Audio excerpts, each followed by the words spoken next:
కృష్ణా జిల్లా గుడివాడలో అల్లూరి సీతారామరాజు జయంతి వేడుకలను గుడివాడ పట్టణ భారతీయ జనతా పార్టీ అధ్యక్షులు మాచల రామకృష్ణ ఆధ్వర్యంలో ఘనంగా నిర్వహించారు. విప్లవ వీరుడు మన్యం ద్వారా ఆంధ్ర రాష్ట్ర ముద్దుబిడ్డ స్వాతంత్ర సమరయోధుడు అల్లూరి సీతారామరాజు విగ్రహానికి పూలమాలలు వేసి అనంతరం బీజేపీ జిల్లా ఉపాధ్యక్షులు సూర్య లక్ష్మీనారాయణ అంగడాల సతీష్ మాట్లాడుతూ విప్లవ వీరుడు స్వాతంత్ర సమరయోధుడు అల్లూరి సీతారామరాజు జయంతిని జరుపుకోవడం మనందరి బాధ్యతగా భావిస్తూ కేంద్ర ప్రభుత్వం గతంలో వారి స్మృతి వనానికి పెద్ద ఎత్తున నిధులు కేటాయించి అభివృద్ధి చేస్తుందని ఈ సందర్భంగా గుర్తు చేశారు. ఈ కార్యక్రమంలో బీజేపీ నాయకులు లింగం చిట్టిబాబు, జనతా వారధి నియోజకవర్గ ఇన్ఛార్జ్ కొత్త వెంకట చలపతిరావు, మహిళా మోర్చా నాయకులు శ్రీమతి బోనం గోపిక, శ్రీమతి శాలిని, గోపి తదితరులు పాల్గొని వారికి పూలమాలలు వేసి నివాళులు అర్పించారు.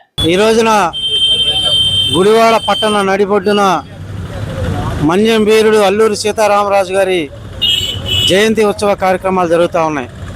గుడివాడ పట్టణ భారతీయ జనతా పార్టీ ఆధ్వర్యంలో ఈ రోజున మా నాయకులు కార్యకర్తలు అందరూ కూడా ఆయనకి ఘనంగా నివాళులు అర్పించడం జరిగింది. మరి ఆంగ్లేయులను బ్రిటిష్ వారిని తెల్లదొరలను తరిమి కొట్టడంలో ఈ దేశానికి స్వతంత్రం తీసుకురావడంలో ప్రముఖ పాత్ర వహించిన అల్లూరి సీతారామరాజు గారిని ఈ రోజున స్మరించుకోవడం మా అందరి అదృష్టంగా భావిస్తూ ఉన్నాం.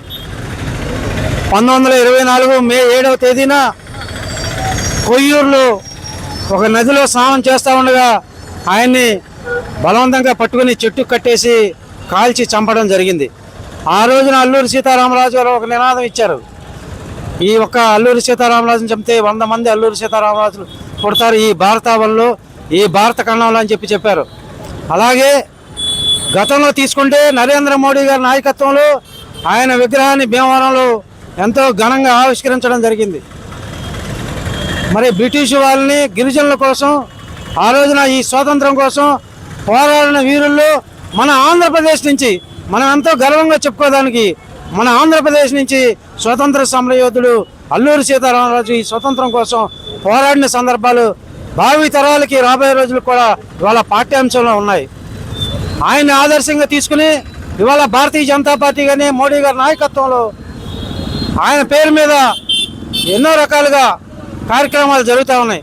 అంతేకాకుండా ఈ భారతీయ జనతా పార్టీ వచ్చిన తర్వాత మోడీ గారి నాయకత్వంలో 75 సంవత్సరాలు కాంగ్రెస్ పార్టీలో కూడా ఎప్పుడూ లేని విధంగా ఎంతో మంది స్వతంత్ర సమర యోధుల్ని తీసుకురావడం జరిగింది. అట్లాగే అంతేకాకుండా పద్మశ్రీ అవార్డులు ఎంతో మందికి సామాన్య వ్యక్తులు కూడా పద్మశ్రీ అవార్డులు ఇచ్చిన ఘనత ఈ భారతీయ జనతా పార్టీ అని చెప్పి ఆయన్ని ఈరోజు తలుచుకొని స్మరించుకోవడం మా అందరికీ కూడా అదృష్టంగా భావిస్తూ భారత్ మాతాకి జై.